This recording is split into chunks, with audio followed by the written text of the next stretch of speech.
Hi guys, welcome back to the channel. It's your girl still at the. So today I want to show you why your foundation is not staying all day, or why you are getting patches on your foundation, why your foundation is not sitting well.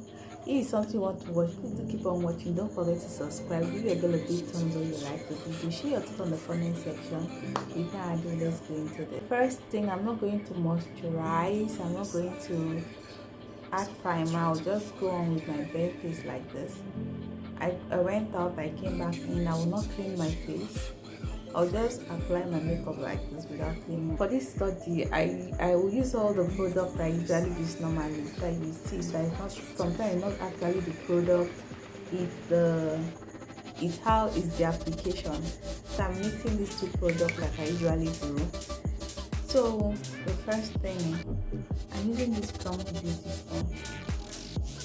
This one that we buy from Aboki. If you're in Nigeria, you know what Aboki is. Like we buy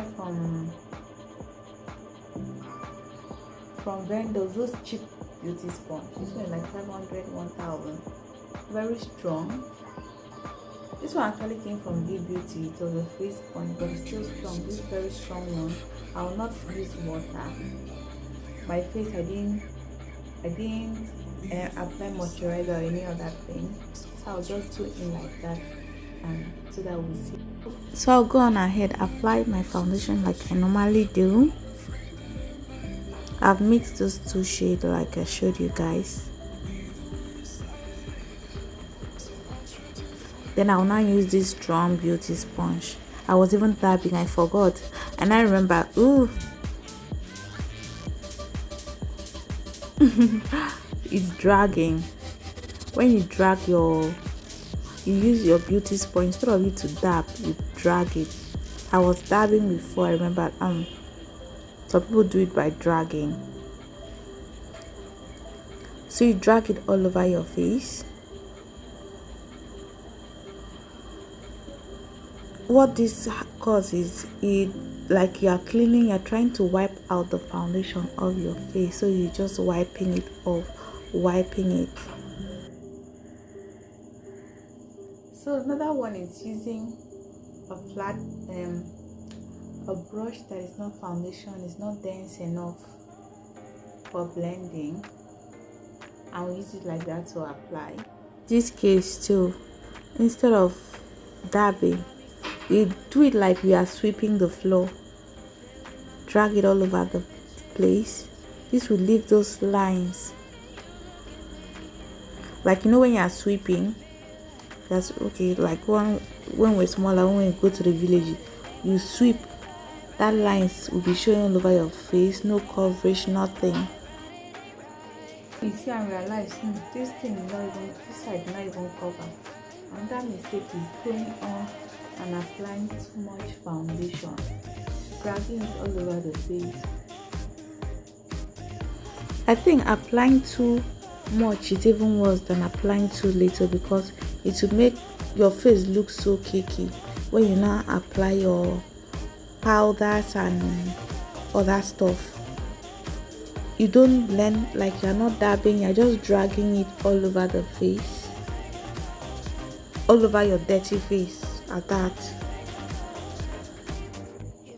I wish you guys could see the lines. It's like, you know, when you are sweeping, like those brooms that they use in the village, when you are sweeping the ground, those lines that they did on the floor, that's how my face is looking right now. So since you've tried using the dried one, it didn't work, you'll be like, you now remember that they say how you have to make the beauty sponge wet. You go and soak the beauty sponge, squeeze out water, but you didn't squeeze it all out because you don't want it to go totally dry up. You leave a little, you still leave water in the beauty sponge so that you can blend out your concealer. Maybe if you do like this, your concealer will blend out. So you now go in concealer, you apply too much concealer, and since there is still water in this beauty sponge, it's not soaking. You know, sometimes when you are using your damn beauty sponge, sometimes it soak up the product, but since this one there's still water in the beauty sponge. Do you realize, do you know when you are using wet cloth to clean the floor, a wet floor,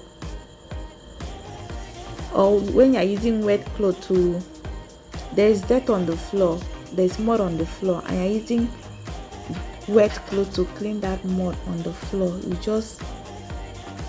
it's not grabbing it up. I'm trying to illustrate that you will understand what using a wet beauty sponge can do to the face. It's making it worse. Like, it's not blending out, it's leaving marks everywhere you keep the beauty sponge. It's leaving marks. When you move the beauty sponge, it leaves a mark, like a print, all over that place. And this one, I don't even know whether this one is even worse than using a wet beauty sponge. You always see people putting in powder. You don't use a lesser powder to set in that base, your concealer. You just go in with so much powder to press it on a wet, that place is wet, so you go in with so much powder to press it on there. Let me illustrate. Imagine you are trying to cover up a cement. You carry a powder, something to place on it. It will soak it all in and make it look really heavy. You know, when it soaks it all in, it makes it look heavy, and you didn't apply a base for the first foundation you put on first, so everything is looking different. No base, carry your foundation, put on a dirty face. After that, you use the concealer, so much concealer, and place on there without squeezing out the excess water from the beauty sponge. So we have let it sitting for how long? I will now take it all over the place. You don't dust, you just wipe it all over the place.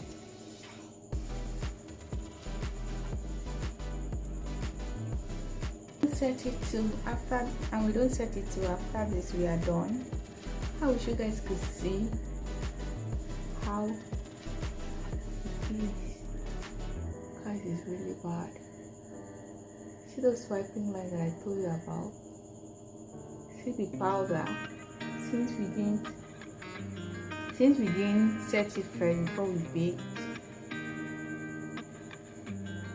I feel like if water just touched my face now, it's going to take off the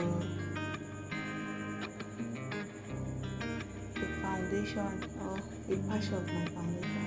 See?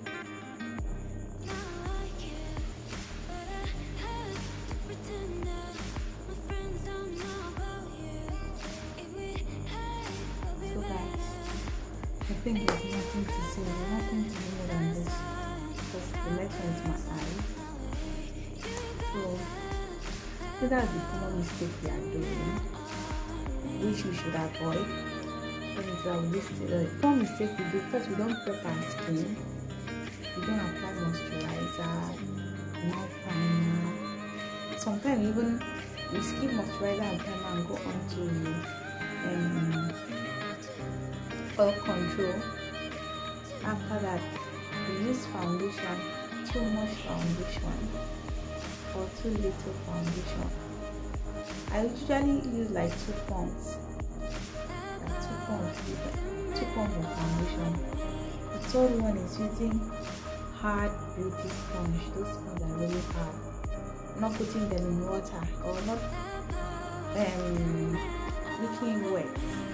Taking it down, not wet. Taking it down, like when you put it wet with oil, squeeze out all the excess water. Emphasis on oil. Squeeze it out until you can't see no water. Another one is putting on the beauty sponge and letting it, squeezing out the water but not all of it, because we are afraid of it's going to dry up if I squeeze it all out. There was a time that I was thinking like that. If I squeeze it all out, if I apply it, that means to get dry. So let me leave some of the water that it will not dry very fast. That one too. I'm using brushes that are too soft. that are too soft to use for foundation. We don't do stippling motion. We just drag. We drag it. I feel like you are sweeping, just sweeping the foundation all over your face. There are some brushes that you can use like that and it looks real good, but scanty brushes is not good at all. Scanty and fluffy brushes are not good. Another one, baking. You don't set the concealer first before you bake, or use concealer that's way too light for your skin tone. Don't set it, then you go on to bake. See how this one is leaving. Not good at all. So guys, I think that is the common mistake while our foundation doesn't stay all day. While we have problem, we have patches all over. Even though it looks good on the camera, but trust you me, it's not looking good. Like, do you know those kind of makeup that after you have done it, you go outside, they'll tell you, just can you go wash it off? You're looking weird. This is how this one is looking now. So guys, I think that's all. Please don't forget to subscribe. Do give a big thumbs up, like the video. Share your thoughts in the comment section. Until next video.